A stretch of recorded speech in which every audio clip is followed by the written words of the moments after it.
Welcome to Revit Crash Course for Architects, Session 8, Modeling Floors and Ceilings.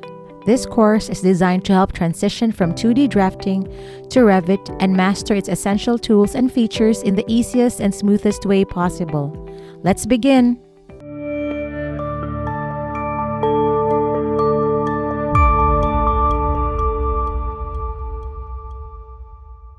In this video, we'll model floor slabs, we'll create shaft openings, and we'll create sloped floors.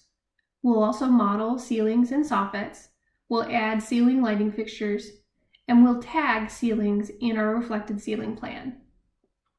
Taking a look at our floor plan here, I would like to draw a section so I can take a look through the building. Now you can see this warning down here in the corner. I'll show you how to be able to turn on your sections. If we scroll over to your properties bar, scroll down to identity data and select the view template. Right now we don't have any view template applied. Each of these view templates has their own settings, and I'm going to show you how to change one. If I apply the enlarged floor plan template at 1/4 inch, it'll change the scale. But if I have the view template applied and then I try and go in a section, you still can't see it. If I go in to try and edit that view template with a VV, you'll see that all of these options are gray for these visibility graphic overrides. That's because you have to change a template before you can change the view. So in this case, I'm actually going to go back. I'm going to change this to none, and then I'm going to press VV again. And now you can see all those options are in black, which means that I can change them. So if I come over to filters, you'll see these visibility options here. Right now, I actually want to turn on all of the section options. So building section, wall section, working section, detail section is already on. And let's also turn on our stair section. These are set up differently because each of these sections is a special tool. The one that's preloaded in your template is the working section. So I'm going to select OK. It'll go through the processing, and now you can see that I can view my sections. I'm actually going to delete all of these, and I'm going to draw a new one right through here. I'm going to zoom in on the arrow. You could double click on the blue part and it will open up a section. And here you can see our walls, windows, roofs, everything that we put in so far, but we do not have a floor yet. So that's what we need to work on next. So going back to my presentation plan, the first thing I'm going to do is add a floor under the entire area, and then we're going to modify that floor a little bit. So under my architecture tab, I'm going to drop down floor, and you can see the different options here. So there's an architectural floor, a structural floor, floor by base, and a floor slab edge. This is really useful if you're adding, humped slab edges for structural purposes. This floor structural is actually something that can be analyzed by Revit if you're doing the structural design. Generally, we use the floor architectural because we leave the structural analysis up to our engineers. So if I drop down the options, you'll see that there are a number of floors that are preloaded in here. And I'm going to go with a concrete slab 4-inch. And I can now create the boundaries for my floor. The easiest way to do this is actually to pick lines, because I'm going to tell it where I want the edge of my boundary of my wall to land. So we need to think carefully about this. We don't have any foundation walls shown yet in this project. I'm thinking about doing a hunched slab, for instance. So if you don't have any foundation walls, you can determine if you want your slab to go all the way to the outside.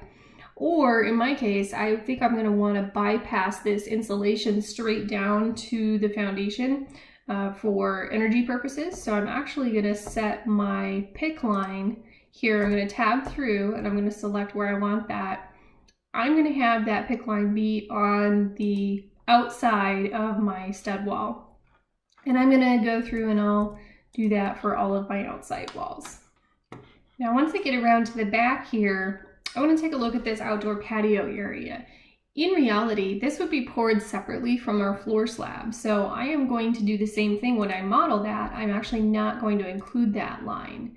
So I'm going around here, and then I'm going to finish this up on this side. Now I need to trim all of those edges, just like we do when we do any other face-based or line-based components. In this case, the easiest way to do it here is to trim this line. Before I complete the floor slab, I want to double check and make sure that my level is set properly to the first floor. I'm not going to have any height offset because I want it to be the top of the slab is the floor level. It is going to be room bounding, which means that if I had multiple levels, for instance, it would separate rooms in the basement from rooms on the first floor. In my case, I'm not going to make it a structural slab because I'm not going to analyze it. And then you'll see some of these other options here. These are grayed out for now because we're not going to be changing the slope right yet on this slab. So I'm going to click OK, saying that I still have some lines that are intersecting each other, so I need to clean those up. You can see how it came up with these little orange dots. That means that those are not complete, so I need to clean those up also. And now there is my floor slab. Now you're not going to see anything different in the floor plan because we actually have floors turned off. There is a reason for that. Floors, if they have a material assigned, you'll see this hatch pattern underneath your floor plan and it makes it really difficult to read. So the best way to check on this is to go back to your section, and now you can see there is my 4-inch slab. So going back to our floor plan, let's take a look at our floor overall. We do know that there are going to be some areas that will have sloped floors, one of those being the showers, and another one possibly being the pool here. So I'm going to type VV again, and I'm going to open my visibility graphics here. I'm going to scroll down until I see my floors.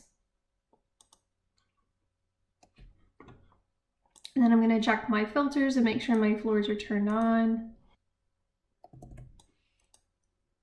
So now when I grab the edge here, I'm going to filter this, I'm going to check none. You can see that I can select that floor. And I have to do that because it's sort of underneath those walls, so it's hard to see the edges.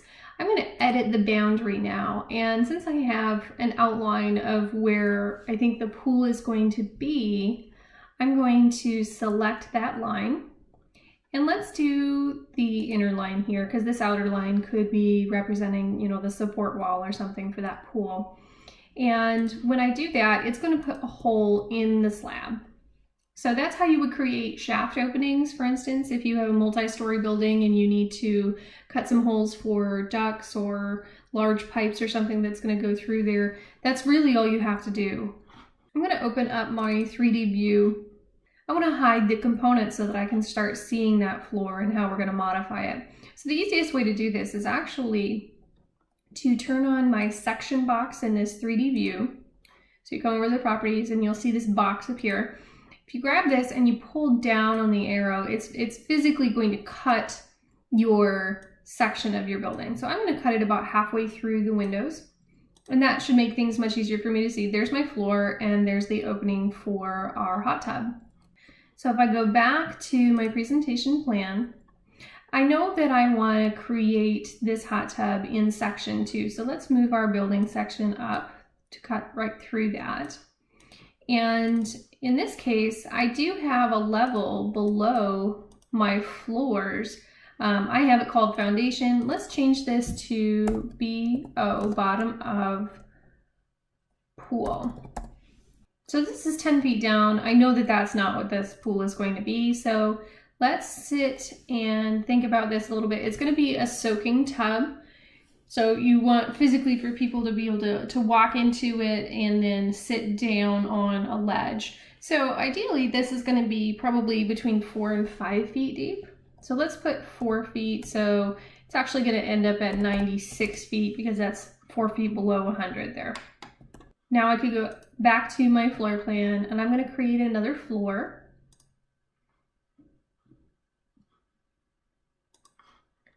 I'm going to go to the center of where my pool was.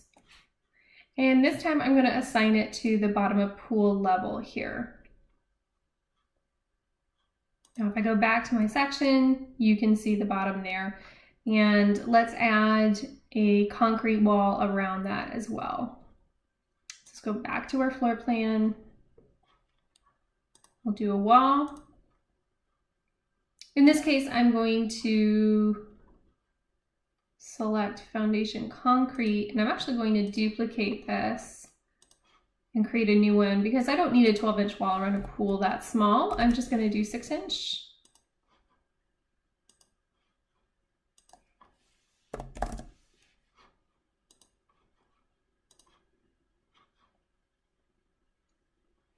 And I'm actually going to use my tools here to draw a circle. So I'm going to land in the middle of that and then go out to the outside. So it's saying that none of these are visible because it was set to that bottom of pool level. If I go back to the section, you can see there now I have those walls. And actually I want these to go up to the level of the first floor, but I want there to be an offset because they're going to land at the bottom of my concrete slab. So I'm going to put 4 inches offset. So I'm going to put a negative 4-inch offset there. And now those go up and meet the bottom of my slab. So if I go back to my 3D view, now you can see the bottom of the pool slab, you can see the sidewalls, and you can see our main slab. So let's take a look at our shower areas. I know that I'm going to have a linear drain along the back wall of these showers. So I'm going to edit the boundary of our main slab, and I'm actually going to cut the showers out. I'm going to go to the face of wall this time, and you'll see why in a minute. So we're going to cut that out. Again, you can just ignore this message from Revit. Let's cut through a section here. So now you can see that we basically have a hole where our shower is going to be, and there's our pool. So let's go back to our floor plan. We're going to go to architecture, floor, and this time we're going to create a rectangular slab within the boundary lines of the shower walls. And now I'm going to add a slope arrow to this. I want it to slope from the high side to the low side. And what we're going to do is we're going to change this, and you can actually specify the slope. You can either tell it how much you want the offset to be if you have a particular dimension in mind, or you can tell it to do a slope at a particular ratio, which is what we want in our case. So at the level of the tail, that's this end of the arrow, I'm actually going to tell it that I want this to be set at the first floor level. And I want that offset to be 0 because I want it to start at the first floor. And then I want it to slope negative 1/4 inch per 12 inches. Okay. And now we're going to complete that. And I'm going to go back to that section. And now you can see that the slope of the slab brings it down into this area. And what we would do is we would put a linear trough drain here that would then go to underground plumbing. So let's go back to our plan one more time, and we're going to go to one more area of the slab. Let's go to the mechanical room here. So ideally, a mechanical room would have a floor drain right in the center in case there's an overflow of the hot water system or something like that. So let's select our slab. We're going to filter this, check none, select our floors, and I actually want to cut this area out of the mechanical room. So I'm just going to do these walls. So we'll cut that out of our slab. Again, you can ignore this, say no. So our slab, it looks like it's going to continue around the underside. And the reason for that is when you cut your wall section, it's just much easier to have a flat portion on this side. Here, let me move these over. So if we look at our section, it's going to be a little bit easier if I have a flat portion here to either attach a foundation wall to or something like that. But we're actually going to take this center area and it's going to be its own slab portion. So we'll go back to our plan. I'm going to go to floor. Create that floor to the face of those walls. We'll finish that element. And then we're going to use these contextual tools up here to modify the shape, okay? It automatically selects the 4 outer corners. And I can annotate this so that I can draw a detail line and I can land right in the center of our room, which would be the most ideal location. And what I'm doing is I'm actually holding the tab button to allow that line to snap to the center. Otherwise, it's so close to a 45-degree angle that Revit tries to miss it. And you see if I pull it, it doesn't want to go to that endpoint. So I'm holding down tab to tell it where I want it to go. So now I have the exact center of my room. Again, I'm going to go back in here. I'm going to click this. I'm going to add a point to my slab right in the middle there. And now I'm going to tab that again. I'm going to modify these sub elements. So I'm going to select that point and I'm going to depress this down -1 inch. And now what we have going on is you'll see those slope lines actually show on that floor slab. And if I come back in here, you can see that that center point is now depressed 1 inch into that area. And then once you have your sloped floor slab, you could actually add a floor drain component that would land right there in the middle and show you that drain. So last time I'm going to go to my 3D view.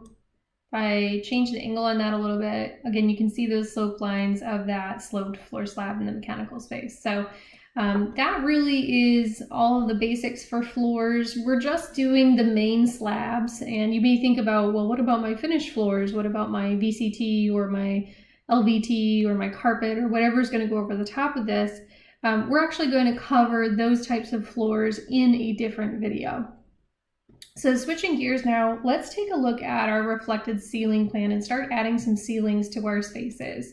So I'm going to come over to the browser and I'm going to select RCP F1. And this is a very simple plan right now. What I'm looking at is a cut of the floor plan and it's looking up in view. So I can see all of our structural frames going across the building here. So the first thing I want to do is select what my ceiling types are going to be. So we're going to go up to architecture and I'm going to go to ceiling. There's two options. I can do an automatic ceiling where I have Revit recognize the room, or I can do a sketched ceiling. And I usually do this where the room is sort of complicated, like this front area might be. But for now, let's do an automatic ceiling and see what happens. Now, if I zoom way in on this, you'll see that Revit is selecting the entire area, and you can see that with these red lines here. If I click on this, it's going to add one large ceiling to our space. And the reason for that is that our walls do not extend all the way up in all of our locations yet. So that's actually not what I want to do. I'm going to sketch my ceilings and I'm going to tell it where I want it to have the boundary lines. So I'm going to pick those, and it's easiest, in my opinion, to use the lines and draw the shapes. You can lock your ceilings, so if your walls move, your ceilings will move, but you need to be very aware that sometimes when this happens, it will actually delete a ceiling. And this can be really problematic later on down the road if you're working with consultants like mechanical and electrical engineers for lighting. Their components like their diffusers and their lights are often hosted in the ceilings. And if you're sharing a model and the ceilings are deleted, their elements will actually get deleted along with it because there's nothing to host to anymore. There are ways around this. They could set a reference plane and post their elements in the reference plane instead, but you just need to be aware of it from the beginning. So I used to lock all of my ceilings to my walls. Now I don't do that quite as much because, again, if something moves, Revit will often default to just deleting the ceiling altogether, and I might lose a lot of information. So in this case, I've got my boundary lines. I can drop this down. There are a number of different ceiling types that are preloaded into the template for your use. So this 09 ACT, this stands for Acoustic Ceiling Tile System 2x4. That's a 2x4 grid. 4x2 is a 4x2 grid, but it's oriented the opposite way. This just makes it fast and easy if you know that you're going to orient the grid in a certain area. Gypsum wallboard on metal stud, gypsum wallboard on suspended framing, linear metal on metal stud. This would be, for instance, an exterior soffit panel or something. Wood on metal stud. This might be an accent ceiling. And then these stand for APC, acoustic panel ceiling. These are tied to something that you might use in your specifications. In this case, we're just going to work with our ACT 2x4. And I'm going to tell it which level. I want it on the first floor. I want 8-foot ceilings in these massage rooms, so that's fine. And I'm going to finish that command, and so now here's my ceiling. Let's say that I didn't want this 2x4 grid. We can actually go in and we can edit this type. And let's rename this, and I'm going to call this 2x2. Okay, and then we're going to go into our structure, and you'll see that there's actually a material here, and it's a finished interior acoustic ceiling tile 24x48. In order to change the way that this displays in the plan, we actually have to select a different material. And if you look at it, here's an acoustic ceiling 24x24. We're going to select that instead. And now we have a 2x2 ceiling grid, which I actually prefer in there. Generally, when I'm laying out my ceilings, I try and avoid small cuts like this because it's a lot of labor in the field. So I can take that line and I can actually shift it that way. So you're clicking on a line that's part of the ceiling system. You could also use the align tool, but I find it easier to click and then move them. Revit will automatically center your ceiling based on your room boundary lines also, so that's kind of handy here. If you do want to offset it by a certain distance, again, you grab one of those lines, click on it, move, and then I could move this, let's say 6 inches, and it would shift the whole grid. I'm going to undo that because I like them to be centered. Now, looking at this ceiling, you may be seeing these sort of odd shapes and wondering what's going on here. What we're actually seeing is the bottom slope of our structural member. So this isn't going to work very well for me. If I cut a section through this, and let's just go to our building section here, section 5. There's that ceiling. Because my structure slopes, I can see that, you know, this part of it is exposed, and that's really not what I want. So we've got a little bit of a conflict there. I'm actually going to edit these. I have not worked with my structural engineer yet, but I'm going to guess that there would be a way that we could reduce the depth of these. You know, this is almost 2 feet deep, and that seems a little bit excessive to me. So I'm actually going to edit my group here. I'm going to edit in place. And I'm going to move that up on my extrusion, let's say 6 inches. I'm going to go parallel. And that way now it's just that my angled members are coming up. And my plan is that I'm going to make these sort of a feature in the room. I'm going to wrap them with a wood wrap or something so that they look a little interesting. But I don't want, you know, sort of that awkward beam showing in the ceiling. I want to do the same thing over on this side. So let's bring this in 6 inches. And we will finish that. And now if I go back to that reflected ceiling plan, now you see I don't have that awkward shape anymore. Another way I can take a look at these issues is I'm actually going to go back to my floor plan, and I'm going to pretend like I'm standing in this room and I'm looking, and maybe I want to do something interesting with the ceiling along the window. Maybe I want to soffit instead. So let's go to our view tab up here at the top. I'm actually going to create a 3D view, and I'm going to do a camera view, and I'm going to put the camera right in the middle of this doorway. And you'll see that the angle is sort of prescribed here, and I'll show you how we can change that in a minute. Once I get the view in there, I can then sort of expand these angles and look at it, and it gives me a very quick perspective of the room. This is not perfect by any stretch of the imagination, but at least it gives you an idea of what that room looks like. The other thing that it's doing is it's showing me that my windows are at 2 different heights here, so that's a problem. So I need to go in and check my elevations and make sure I've got all of those set properly. And let's say that I want this 2-foot sill instead of a 3-foot sill. So let's drop this window down, and I can actually do this right in my perspective. I'm going to change that, and now you can see the window move, okay? So let's say I want to do maybe a soffit over this area. Now that the window's dropped down, I could bring that, that ceiling down in that section. So let's go back to my RCP. I'm actually going to tab through, select my ceiling, edit my boundary, and let's move this out 2 feet. Okay, so that puts us just on the outside of where these beams land. And now I can actually create a different ceiling component. So I'm going to come back to my architecture tab, ceiling. I'm going to sketch the ceiling. And I'm actually going to take that line of my other ceiling. I'm going to draw it in here. Let's do this as an accent material. So maybe this is gypsum wallboard, or maybe this is the wood on metal stud.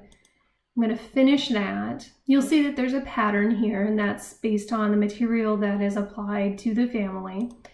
And I'm going to actually drop this down to 7'6" above that window.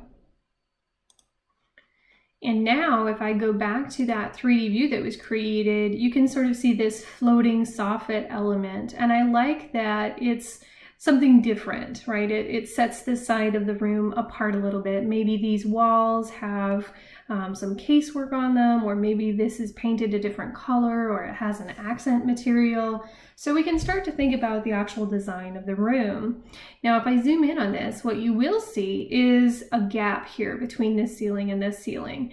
That's because Revit does not automatically create your soffit walls. So whenever you have one of these soffits, you have to think about how is this going to be supported. Usually you'll build a wall either out of 2x4s, or maybe it's metal studs, and it'll attach to the ceiling somehow, you know, the structure above, it'll come down, and then you'll suspend your soffit from that. So you need to create those walls in your reflected ceiling plan if you want these to show up properly in your 3D views. From a plan view, this appears like it should, but from a section or from a perspective view, it does not appear properly. So we're going to create that wall, and I'm actually going to tell it where I want the face of this wall to land. I don't want this to be a concrete foundation wall. I actually want it to be an interior wall system. And then I really only want it to have gypsum board on one side, and that will be the side facing the room. So the finished face would be the exterior in that case. And we're going to draw it down. And if I draw the wall just like that, it's actually going to land all the way down on the floor, and that's not what we want. So I'm going to set this base offset to 7'6" because that's where our soffit is. It's unconnected right now. When we get to the section view, you'll be able to see where that's a problem. And so now I have a line indicated where this soffit ends up. On my reflected ceiling plan, that's not what I want it to look like. So what I'm going to do is I'm actually going to join these two elements. So I'm going to select the wall, and then I'm going to select that soffit. And now they're a part of each other, and so you don't see that line anymore. If I go back to my view, now I have my soffit, and there's my wall above it. Let's go back to our section view. So this would be, in my case, section 5. And now I have this sort of odd wall sticking up out of my my building, and that's not what I want either. So I'm going to attach this now to the bottom side of the roof structure. And now I'm showing that here's a little soffit wall that's going to come down. Here's my soffit, here's my ceiling. In this case, I actually want to make sure that all of my walls are attached to my roof. So when you start working in section, you'll see some of these kind of oddities that happen. Sometimes in buildings, you'll have a wall end 6 inches above the ceiling. That's not uncommon for, you know, cheaper office building construction or something, but it is a pretty major sound concern. And since this is a day spa and we want it to be very quiet and relaxing space, we're going to take those walls all the way up to the bottom side of the deck above, because that's really going to help with sound issues. So let's go back to our RCP. Now, this is a pretty blank plan. There's nothing living here right now. So I actually want to tag my rooms. I'm going to tag all not tagged, and I'm going to do room tags, but I'm going to drop this down, and I just want it to be the room number, and you'll see why in a minute. So because of the scale of these drawings, it can be really difficult when you get lights and diffusers and, you know, all your other accents in here. It can be really hard to read these plans. So typically I just do the room number on my reflected ceiling plans. You can change this. If I drop this down and I do the room number name, you can see how big that ends up being. So again, that's why I just do the room number. I'm going to go to annotate, I'm going to tag by category, and I'm going to see that I have a reflected ceiling plan tag here that shows me the height of my ceilings. Now I can add a leader to this if I want to draw it off to one side. The way I do that is I click this little box here, and so now if I drag this 7'6", there's my leader, so I can pull that off to the side somewhere. So let's keep going. Let's finish out this room. I'm going to start thinking about what kind of lighting fixtures I want in this space. So this is a massage room. You know, a standard troffer ceiling fixture really is not going to be appropriate because it's going to feel too industrial. I want something that's going to be like a small chandelier or something like that that will mount in the center of the room and sort of give a nice glow. Let's go up to our components and we'll drag this down in the properties, and I'm going to type in 26, and you'll see all of the preloaded elements that show up in Division 26, which is electrical. So you can see that we have recessed can lighting. That might be a really nice option because you could put, you know, 4 can lights around the room, and then you could have a center fixture. So let's select our 6-inch fully recessed can. And what I'm going to do is I'm just going to kind of plop it in, and I'm going to put it right here. And then I'm going to create a detail line from corner to corner. And that way I know that this unit gets centered right in the middle of my tiles. So I'm going to sort of tab through here and find my midpoint right there. And now I know that that light ends up right where I want it to be. Once we put our ceiling soffit in, you can see that our spacing didn't really line up properly anymore for this grid. So I'm going to draw a sketch line, and then I'm going to grab my center and I'm going to move this. So now my ceiling grid is centered from my soffit to my wall. And now once I have one of these centered in a tile, I can grab a corner and I can copy it over. And Revit will automatically host this lighting fixture inside of the ceiling. So here we go, and let's take a look at our 3D view that we had created, and there are those recessed ceiling fixtures. So let's go back to our RCP and then go to our architecture tab component. Sure, I'll save the project. Drop this down, type in 26 again, so you'll see all of those lighting fixtures. So here's all of your options that are preloaded in the template. You've got these direct indirects, you've got parabolic and troffer lights. If I keep scrolling down, I have this nice little pendant light round. It's 12-inch diameter. I think that would work for my purposes here. So I'm going to select this, and then again, I have to move it so that it's going to be centered in the room. So I'm going to grab the midpoint of that fixture, move it to my midpoint of my room. Let's take a look at that in the 3D view again. And I think that might be a really nice sort of element to have in this space. It could be a nice indirect chandelier that shines up onto the ceiling and sort of just does a nice soft little glow. As you're looking at these 3D views, you can actually change how this looks too. So I can come down here to my perspective bar here, and I can change this. I can change this to consistent colors. You'll start to see some shading based on the materials. I can actually then go into realistic, and that's going to start feeling very dark very quickly because I don't have any light bouncing around in the room. I also don't have a whole lot of finishes applied right now. You can sort of zoom in and you can see our concrete floor. You can see that there's a 2x2 grid sort of assigned here. But if I really wanted to get a feel for what the space might look like, I could go into my ray trace option, And this might take a little while depending on how complicated your view is and what your settings are in Revit. Right now, I haven't set this up so that any of these lights are on or anything like that. So I'm sort of just showing you the options that are available. We'll go over these perspective views and renderings in a different video segment. So I'm actually going to change that back to my hidden line. This is typically what I operate in, sort of as a skeleton view for what I'm looking at.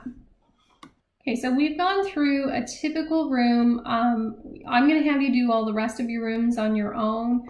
The last thing I'm going to show you in this video is how to do a sloped ceiling. It's very similar to doing a sloped floor, and also sort of our roof commands. So you can do a sloped ceiling by component, and you can sort of follow an existing sloped element, or you can actually assign it a slope if you know that it's going to be different in some way. So let's go back to section 5 through our building, and let's take a look at our large space here that we've got in our atrium, okay? So if I go back to my presentation plan, my view is actually cut outside my outdoor patio, so I'm going to bring this section back a little bit. And I can take a look at the options that I have in this room. So right now, my walls for my side rooms, my spa rooms, they're just freestanding, and that's not what we want. We don't want open rooms. So I need to think about how am I going to top these off? What is that going to look like in those rooms for ceilings? And then what do I want this main space to look like as well? I think in the main space, it'd be really great if I had ceilings and walls that sort of followed along with our structural members. And then I had these boxed out. And so I sort of have these recessed areas, and maybe I'll have some lighting up there that'll shine on that ceiling, or maybe these become ledges for plants, or something like that to soften that big atrium space. So let's go back to our floor plan. And actually, we'll go back to our reflected ceiling plan in here, and we can use this ceiling as a structure to sort of complete the deck area of these rooms. So if I take a look at what the functions are, we have a salt, steam, sauna, and a meditation space. I think the finishes in these rooms could be all the same, and I think it would be really interesting if it was a linear wood ceiling. Metal probably won't work because it's going to be exposed to humidity, and in the salt room in particular, there might be corrosion. So I think a nice wood ceiling element would be great in there. So let's go back to our ceilings and let's look at what our options are, okay?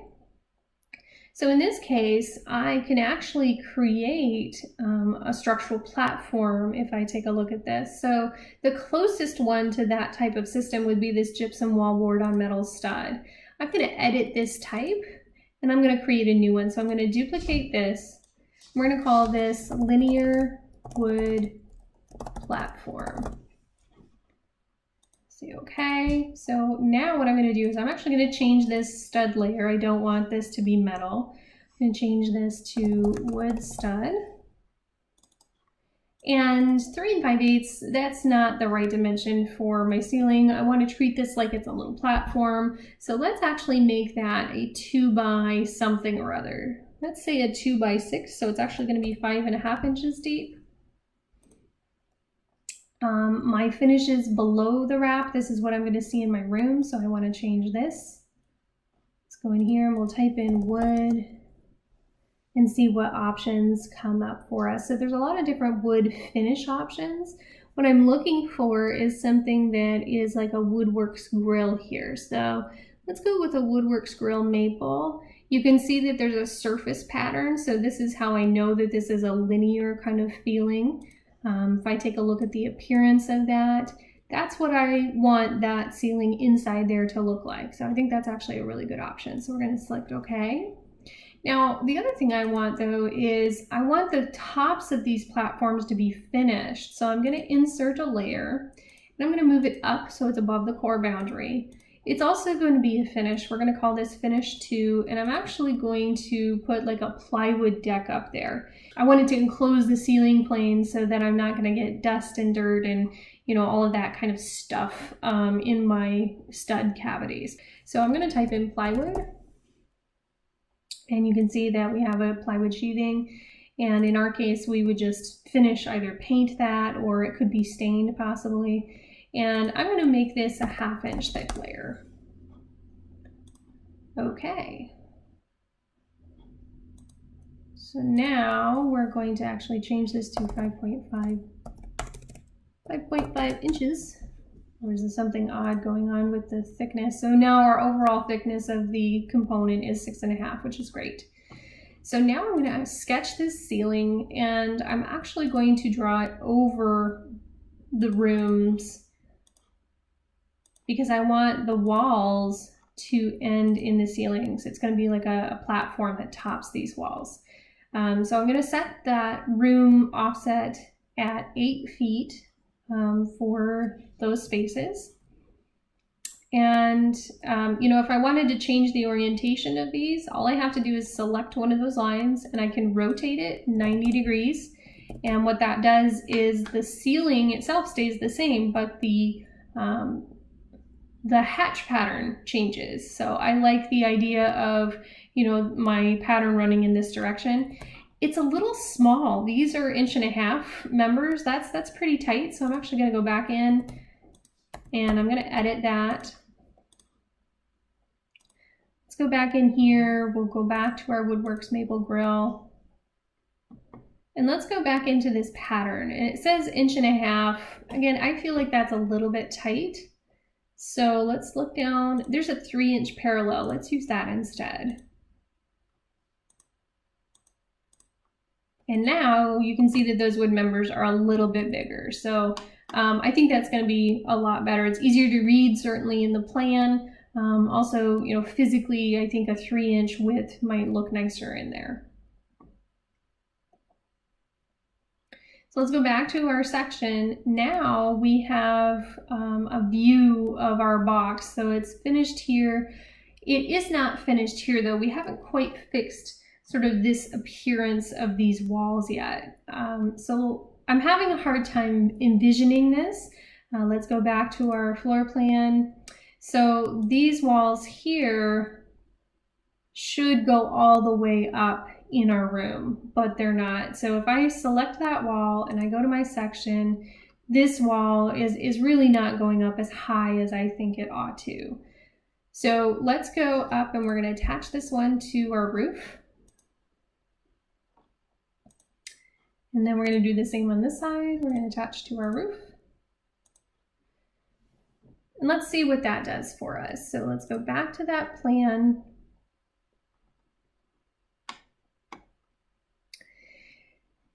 So this is stemming back from when we moved these outside walls to be in line with the face of our columns. So I'm not a huge fan of sort of this bypass that's going on. It looks fine in plan and in section is when you really start to understand that there's kind of a problem here. I think that these walls really want to line up with what these exterior walls are. I'm going to change the view of this to be fine. So right now our walls are offset and I'm not convinced that that's going to work out really nicely. Ideally this wall would line up with this wall here. So sometimes as you get going through your design, you'll run into issues like this. And the easiest solution is going to be to take this and modify how that arranges the wall. So we're going to tab those together. I'm going to align the face of this with the face of that. We're going to delete whatever elements it's saying are reversed. We're going to have to come in and fix a few things like our door offsets. A couple of our rooms will have gotten smaller now, and that's okay. I think they're still serviceable. I think we're going to do something similar here, but it's not as big a deal here because we can have this return come back to this corner, and that would sort of be hidden by the staff break room ceiling. And we'll do the same thing on this side with a return because that'll be hidden by the ceiling in the bridal room. Okay, so now let's go back to our section. This feels much, much better now. I can have these walls be right aligned with each other. I still haven't cleaned this up, but in reality, you know, we're going to flash this roof up into this wall, and structurally this is just going to work out much, much better. Now our walls come over. That means that we're going to have some columns that'll be in our sauna space, and that's okay. I think we can turn them into a nice accent space. I may need to fix my roof sections here because now they're poking into the building a little bit, but this just gives you an idea of how modeling in 3D can bring up some of those design issues that you might not think about otherwise. Okay, so let's continue on with our idea of a ceiling that encloses this space. I think it might be nice if our ceiling was slightly different finish than whatever walls we're going to have following along our columns here. Or maybe these columns get boxed out in the room and they sort of project into the space. So again, let's go to our floor plan and we can create a view in 3D here. Let's take a look from this side of the room. And I need to expand my views so that I can look up into my space. So I like the idea that this wall goes up. You can see the side of this column sort of being exposed or wrapped, and then we might have something different going on the ceiling. We also have our skylights, so we need to think about how are we going to trim out in those skylight areas as well, having, you know, soffit walls that come down and that kind of thing. In this case, it's a big, tall, open space, and I don't want to be echoing a lot in there, so I feel like an acoustic wood ceiling or an acoustic linear ceiling might make sense. We still have some humidity issues, so I think a treated wood ceiling might make the most sense in a space like that. If we go back to our section, I have the option, I can either suspend a ceiling or I could attach it directly to the bottom of my deck of my roof.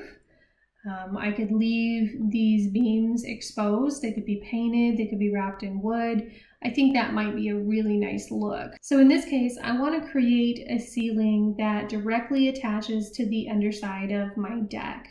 I want it to follow the same slope as what my roof is, and the easiest way to do that is to create a ceiling by component. So we're going to go to architecture, and instead of going ceiling here, because it's not going to recognize what we're doing, I'm actually going to create a custom component in place. So I'm going to drop down component, model in place, and I'm going to tell it what kind of category this is. It's going to be a ceiling. Okay, and I'm going to call this atrium ceiling 1. I always put numbers after whatever component I'm creating because you might have multiple elements and you cannot name them the same thing. So you can't have two things named atrium ceiling. So I always have 1, 2, 3, 4, etc. So we're going to say, okay. This is going to be an extrusion. This will be similar to how we did some of our roof creation. So I'm going to create an extrusion. I'm going to pick a plane. I'm going to pick the plane of the wall beyond so that I know that it's perpendicular to that plane. I'm going to select the bottom side of my deck here, and then I'm going to offset that, and I'm going to assume that my ceiling assembly is 3 inches thick because I'm going to have some furring, and then I'm going to have, you know, whatever that ceiling material is. So I'm going to select my sidewall, trim these elements together. And then now I have to tell it how far out this is going to extend. I'm going to assume that it's a 15 feet, and then we can correct that once we get into the reflected ceiling plan. So we're going to finish this model. Now if I go to the RCP, you can tell that it's not showing, and that's because we have a view range issue. So I'm actually going to change my view depth here, and my top, let's change this to 12 feet. And I have to change this one to 12 feet as well. That's still not high enough.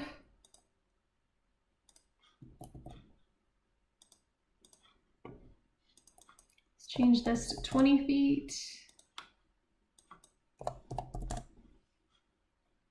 And now we can start to see where that ceiling lands above there. I can actually grab the end of this and I can automatically attach it to the back wall here. Now we did not assign a material to this, so I can come back into Edit in Place. I can assign a component material. And let's go again with our grill maple ceiling. And maybe in this case, the grill goes the opposite way. So we'll finish that material. Let's go back to our 3D view, and now you can start to see where that ceiling is. However, I have to cut out where my skylights live because my skylight is cut out of my roof component, but it doesn't understand that there's something underneath that. So now I'm going to go back to my reflected ceiling plan. I'm actually going to take my reflected ceiling plan template off. And I'm going to adjust my views. So VV, I'm going to go down and I'm going to select roof. I'm going to turn those on. And now when I select this element, I can see the roof above that. So I'm going to edit this in place.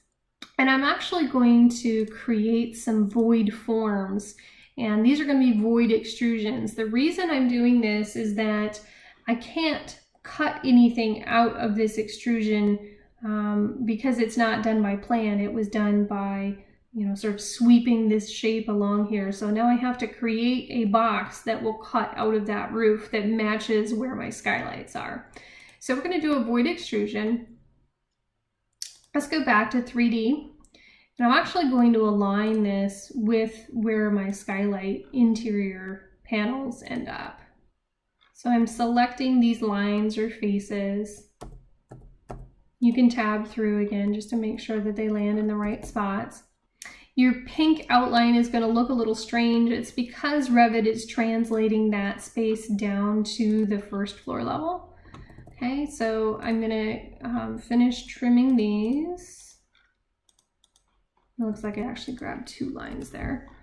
I'm going to trim all of these elements together. I'm going to finish that extrusion, and I'm actually going to draw it all the way up. Okay, so now it's coming right through the roof. I don't need it to start at the base, all the way, at the first floor.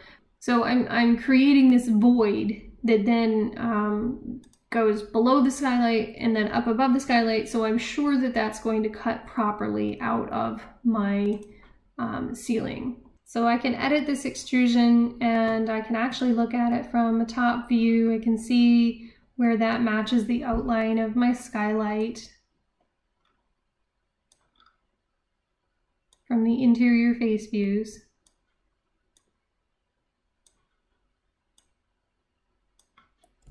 And I'm actually going to copy this around, and I'm going to do it for the other 3 skylights also.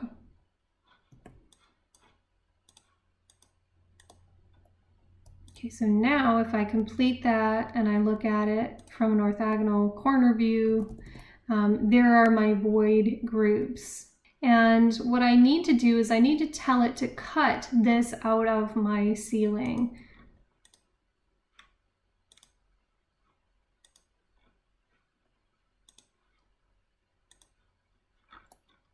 So I selected the ceiling first, and then I went into the 3D view and I selected those voids. So now if I finish the model and I go back to my reflected ceiling plan, now I can see where I have those holes cut out of my ceiling. Now this one looks like it's a little bit off, so we can bring that back in.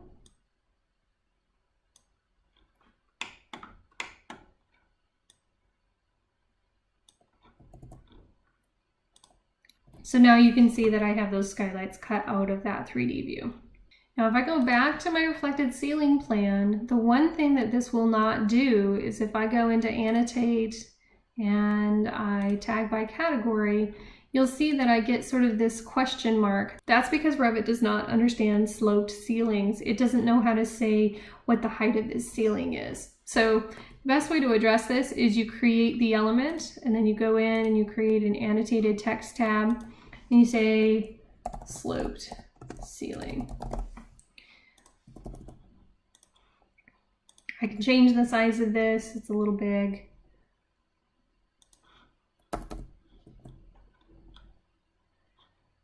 And that way the contractor, when they see that, they can understand what the slope is. Your assignment for this video is to go into your day spa model, add ceilings, and tag all of your ceiling heights, show what your materials are, PDF that, and then submit for review. Thanks very much, and I'll see you in the next video. This course is provided by MGS Global Group. We provide Revit, ArchiCAD, and AutoCAD drafting for architecture and design firms. Feel free to reach out to us if you need production drafting at mgsglobalgroup.com. Don't forget to subscribe.